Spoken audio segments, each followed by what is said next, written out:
Assalamualaikum warahmatullahi wabarakatuh. My name is Nomahira binti Azizan, metric number 2400097, and I'm a first year student of Bachelor of Sharia at the University of Malaya. Today, I want to talk about something that we all face in our daily life, the rising prices of food. No matter where we are, students, parents, or workers, we all feel the same problem when food prices go up. Sometimes, when I go to supermarket, I'm shocked to see how much the prices have changed. Just last year, a bag of rice might cost 35 ringgit, but now it can reach 35 or more. Rice, chicken, cooking oil, vegetable, even eggs, everything is more expensive now. Because of that, many families struggle just to live a normal life. Some people need to cut down on certain foods or find cheaper alternatives. Will others have to work extra hours just to afford daily meal. So, today I will share about the causes, the effects, and how Islam teaches us to face this problem easily. Firstly, one of the main causes is the increase in production costs. Farmers have to pay more for fertilizer, animal feeds, and fuels. When the cost increase, they also sell the product at higher prices. For example, when fertilizer prices rise due to import costs or global shortages, farmers cannot afford the product the same amount of crops. This leads to less supply and higher selling prices in the market. Sometimes, the weather also makes farming hard. For example, if there is too much rain or drought, the crop will be damaged. When the supply is low, the price becomes high. Farmers then have to spend more repeating or protecting the crops, and that extra cost is passed to the consumer. This makes it difficult to farmer and consumer. In the end, both sides suffer. Farmers get lower profit, while customers must pay more for basic foods. Secondly, another reason is transportation. When fuel prices go up, it costs more to deliver goods from one place to another. For example, if a lorry that brings vegetables from Cameron Highlands needs more petrol, the shop will sell the vegetables at a higher price too. Transportation also takes time and energy. When roads are damaged or traffic is bad, delivery becomes slower, and the freshness of food reduced. Traders then increase the price to cover their losses. Another cause is middlemen or traders who take advantage. They buy goods from farmers at low price but sell them very high to customers. This makes foods more expensive than it should be. Sometimes these middlemen store goods to create fake shortages. They wait until demand and increases. They sell at a higher price. This is unfair and against the spirit for justice in Islam.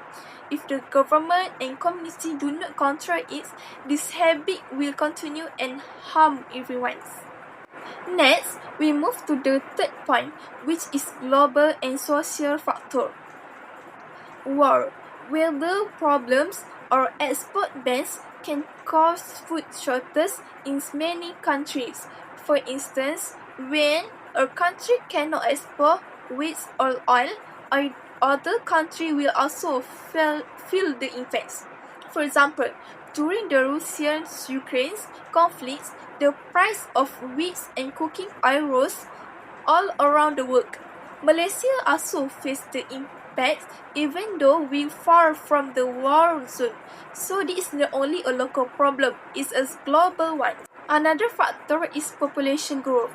When there are more people, the demand for food become higher, but the supply may not grow as fast. and it causes the price to go up too. Urbanization also play a role.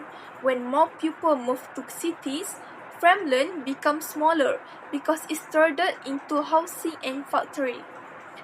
This reduces the space for farming, and food production cannot meet the growing demands. Now, let's look at the fourth point, the effect of rising food prices.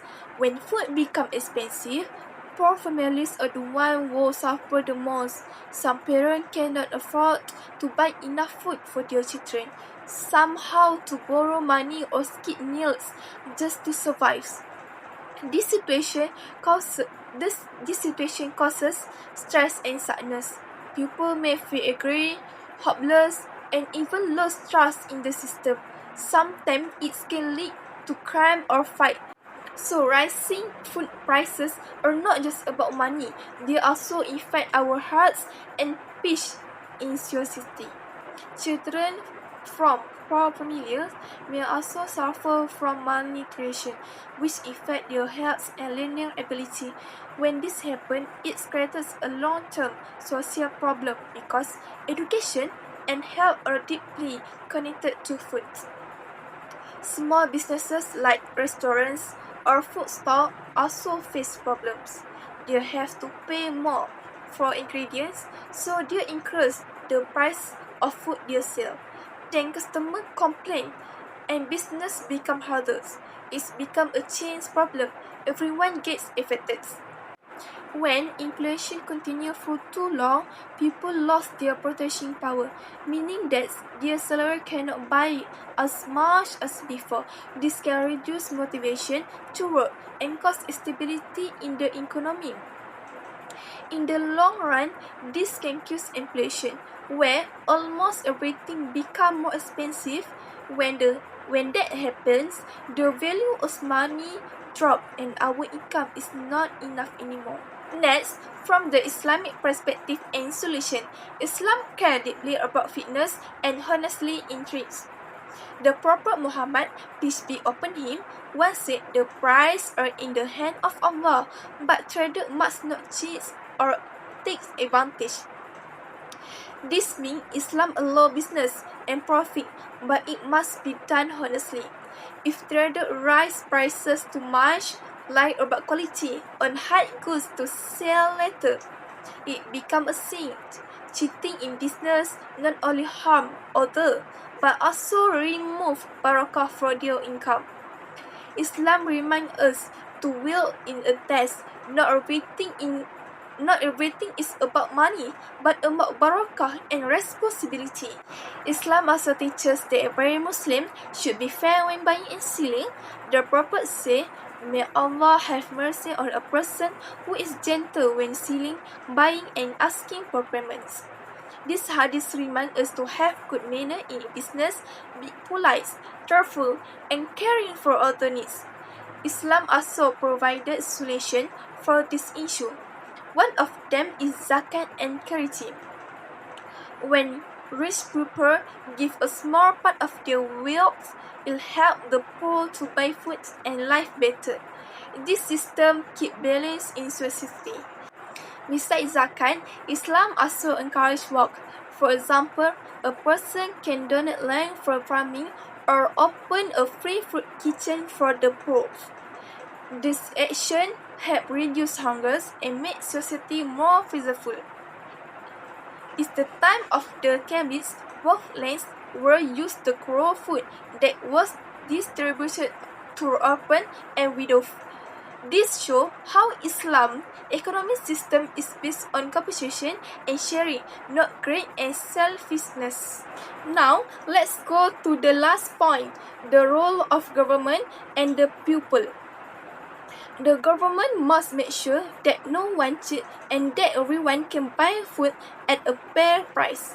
They can support farmers, control monopolies, and help poor families. For example, the government can give subsidy for rice, oil, or fuel so that people can stay afford to buy them. They can also open farmer market where goods are cheaper and fresh. Education is also important. The government can run awareness campaign to teach people about smarts, speeding, and avoiding waste. When people understand how to manage money and food, it can reduce the pressure on the economy. As citizens, we also have a duty.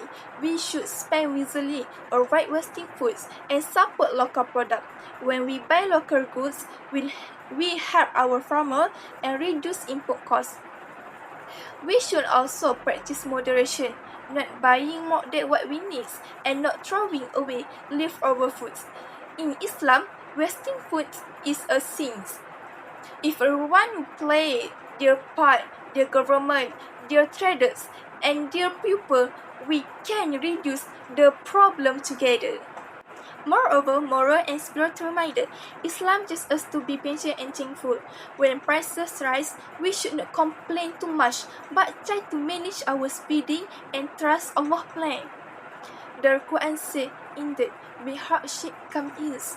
The words remind us that every hardship will pass and Allah will replace it with something better. If we stay honest, free, and united, Allah will help us overcome any challenge. We should also make dua for ease and barakah in our income. Sometimes we think we need more money, but what we really need is blessing. When we are grateful, even a little food can be enough. In conclusion, rising food price are a serious issue that affects everyone. Islam gives us clear guidance to be fair, honest, help others, and avoid grace. If we follow this teaching, our economy will be stronger and our health will be cleaner. Let us be grateful for what we have and always care for those who have less. Together with faith, honesty, and unity, we can make this world a fairer and kinder place to live. Thank you for listening. May Allah bless all of us with justice, honesty, and kindness in everything we do. Wassalamualaikum warahmatullahi wabarakatuh.